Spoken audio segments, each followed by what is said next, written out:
So welcome back guys, back to 2K Electronics in Tamil channel. நான் வந்து anuranjith. So இன்னைக்கு video என்ன பார்க்க போறோம் அப்படின்னா, இதுவரைக்கும் நம்ம ஆர்டினோ யூஸ் பண்ணி எப்படி ப்ராஜெக்ட்ஸ் பண்றது அப்படின்னு பார்த்துட்டு இருந்தோம். ஸோ எதுக்காக ஒரு போர்டை நம்ம நம்பியே இருக்கணும், நம்மளே ஒரு போர்டு டிசைன் பண்ணா என்ன அப்படின்ற மாதிரி நீங்க நினைச்சிருந்தீங்க அப்படின்னா, ஒரு போர்டு டிசைன் பண்றதுக்கு தேவையானது பிசிபி சர்க்யூட். ஸோ நார்மலாக நம்ம பிசிபி வந்து நம்ம பார்த்துப்போம், ஃபெரஸ் சல்ஃபேட்டில் போட்டு காப்பர் போர்டில் நம்ம மார்க்கர் வச்சு மார்க் பண்ணி இட்ஸ் பண்ணி எடுத்துருப்போம். ஸோ இதெல்லாம் நம்ம சின்ன சின்ன ப்ராஜெக்ட்ஸ்க்கு யூஸ் ஆகும். பட் ஒரு மல்டி லேயர் பிசிபி, அதாவது நம்ம ஃபோனில் இருக்க மாதிரியோ இல்லை நீங்கள் நார்மலாக ஒரு பிசிபி போர்டு செய்கிற மாதிரியோ இருந்துச்சு அப்படின்னா, அதுக்கு வந்து நீங்கள் நிறைய சாஃப்ட்வேர்ஸ் யூஸ் பண்ண வேண்டியிருக்கும். ஸோ அதில் free software, so paid software வந்து நம்ம மேக்ஸிமம் யூஸ் பண்ண மாட்டோம் இல்லையா. ஸோ அதனால ஒரு ஃப்ரீ சாஃப்ட்வேர் எப்படி போடுறது, அந்த சாஃப்ட்வேரோட நேம் என்ன அப்படின்னு பார்த்தீங்கன்னா, ஈகிள் அப்படின்னு ஒரு சாஃப்ட்வேர் இருக்கு. ஆட்டோ கேட் அப்படின்னு ஒன்று படிச்சிருப்பீங்க. ஸோ ஆட்டோடெஸ்க் தான் ஈகிள் சாஃப்ட்வேரையும் கொடுக்குறாங்க. ஸோ ஆட்டோடெஸ்க் ஈகிள் டவுன்லோட் அப்படின்னு கொடுத்தோம்னா எப்பவுமே ஃபர்ஸ்ட் வர லிங்கை கிளிக் பண்ணுங்க, ஏன்னா அதுதான் ஆட்டோடெஸ்க் கம்பெனியோடது. ஸோ அதில் வந்து பார்த்தீங்கன்னா ஃப்ரீ டவுன்லோடுன்னு இருக்கும். ஸோ பை பண்ணியும் நீங்கள் வாங்கலாம் லைசன்ஸோட. ஃப்ரீ டவுன்லோட்னா அதை விட கொஞ்சம் கம்மியான ஃபீச்சர்ஸ் இருக்கும், கஸ்டமைசேஷன் கம்மியாக இருக்கும். ஸோ நமக்கு ஃப்ரீயே போதும். So choose your operating system. நீங்கள் வந்து மேக் வச்சிருக்கலாம், இல்லை லினக்ஸ் ஓஎஸ் போட்டுக்கலாம், விண்டோஸ் போட்டுக்கலாம். என்னோட வந்து விண்டோஸ். ஸோ இதில் நம்ம டவுன்லோட் அப்படின்னு கொடுத்துட்டோம் அப்படின்னா அது வந்து டவுன்லோட் ஆக ஆரம்பிச்சிடும்.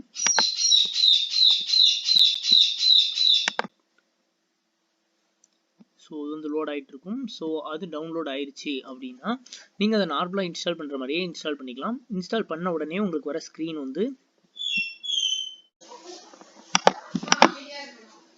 ஸோ அதுக்கப்புறமா நம்ம வந்து அதை இன்ஸ்டால் பண்ணிட்டோம், ஈகிள் இன்ஸ்டால் பண்ணிட்டோம் அப்படின்னா அது நீங்கள் ஓப்பன் பண்ணும்போது உங்களுக்கு இந்த மாதிரி தான் ஒரு விண்டோ வரும். ஸோ அதில் வந்து 3 ஆப்ஷன் கேட்டிருக்கும். நீங்கள் இன்ஸ்டால் பண்ணும்போது என்னெல்லாம் கேட்டிருக்கும் அப்படின்னா, பை பண்ணுறீங்களா, லைசன்ஸ் இருக்குதா, இல்லைனா ஃப்ரீ ரன்வேராக நீங்கள் போடுறீங்களா அப்படின்னு வந்திருக்கும். ஸோ நான் வந்து ஃப்ரீ தான் கொடுத்துருக்கேன். ஏன் அப்படின்னா லைசன்ஸ் வந்து மணி கேட்கும். தென் அதுக்கப்புறமா நீங்கள் ஓப்பன் பண்ணதுக்கப்புறம் உங்களுக்கு ஃபஸ்ட்டு வர ஸ்க்ரீனில் இந்த மாதிரி நிறையா இருக்கும். ஸோ டாக்குமெண்டேஷன், லைப்ரரிஸ், என்னென்ன லைப்ரரிலாம் இருக்குது, டிசைனுக்கான ரூல்ஸ் என்ன, user language program, scripts, game jobs இப்படிலாம் போட்டுட்டு தென் ப்ராஜெக்ட்ஸ் அப்படின்னு ஒரு ஆப்ஷன் இருக்கும். ஸோ அதில் ஈகிள் அப்படின்ற ஒரு ஃபோல்டர் ஏற்கனவே இன்பில்டாக வச்சிருப்பாங்க. ஸோ அதில் வந்து நீங்கள் என்ன பண்ணணும் அப்படின்னா, ரைட் கிளிக் பண்ணீங்க அப்படின்னா நியூ ஃபோல்டர், நியூ ப்ராஜெக்ட் நிறைய வரும். ஸோ அதில் நம்ம வந்து நியூ ஃபோல்டர்லையும் போட்டுக்கலாம், இல்லை நியூ ப்ராஜெக்ட்னும் போட்டுக்கலாம்.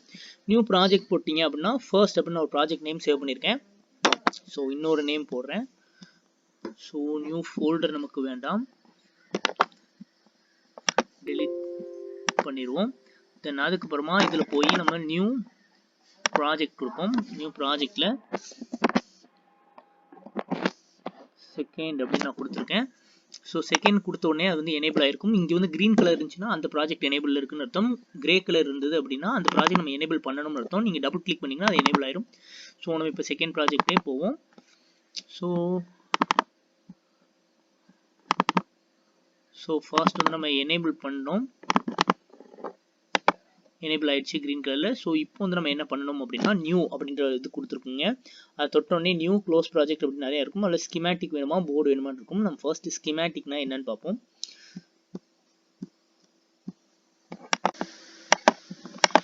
ஸோ நீங்கள் ஸ்கிமேட்டிக் ஓப்பன் பண்ணிட்டீங்க அப்படின்னா இந்த மாதிரி தான் ஒரு ஸ்க்ரீன் வந்துருக்கும். நம்ம கர்சர் மூவ் பண்ணும்போது இங்கே இன்ச்சஸ் காட்டும். தென் ஃபர்ஸ்ட் இதில் ஒரு காம்பனன்ட் ஆட் பண்ணுறது எப்படின்னு பார்ப்போம். ஸோ இங்கே வந்து ஆட் அப்படின்னு ஒரு காம்பனன்ட்ஸ் இருக்கு இல்லையா. ஸோ இதை தொட்டிங்க அப்படின்னா உங்களுக்கு வந்து லிஸ்ட் ஆஃப் டேபிள்ஸ் வந்து ஒன்று வரும். ஸோ அந்த டேபிளில் நீங்கள் எந்த காம்பனன்ட் வேணுமோ, இப்போ ரெசிஸ்டர் அப்படின்னா அந்த ரெசிஸ்டர் நீங்கள் டைப் பண்ணீங்க அப்படின்னா ரெசிஸ்டர் வந்துடும். ஸோ அந்த ஸ்க்ரீன் வந்து உங்களுக்கு இங்கே விசிபிளாக இருக்கும். ஸோ அதில் வந்து உங்களுக்கு நிறையா காம்பனன்ட்ஸ் இருக்கும். அதில் உங்களுக்கு எந்த காம்பனன்ட் வேணுமோ அதை வந்து நீங்கள் சர்ச் பண்ணி எடுத்துக்கலாம். இல்லை சர்ச் அப்படின்னு கீழே ஒரு ஆப்ஷன் இருக்கு இல்லையா. ஸோ அதுலேயும் நீங்கள் போய் எடுத்துக்கலாம். ஸோ நார்மலாக எடுக்கக்கூடிய டிவைசஸ் இப்படி தான். ஸோ இதை வச்சு நம்ம என்னெல்லாம் பண்ணலாம், இது இன்ஸ்டால் பண்ணுறது எப்படின்னு பார்த்துட்டோம். இதுக்கப்புறம் நம்ம ஒரு பிசிபி போர்டு டிசைன் பண்ணுறது எப்படின்னு பார்க்க போகிறோம்.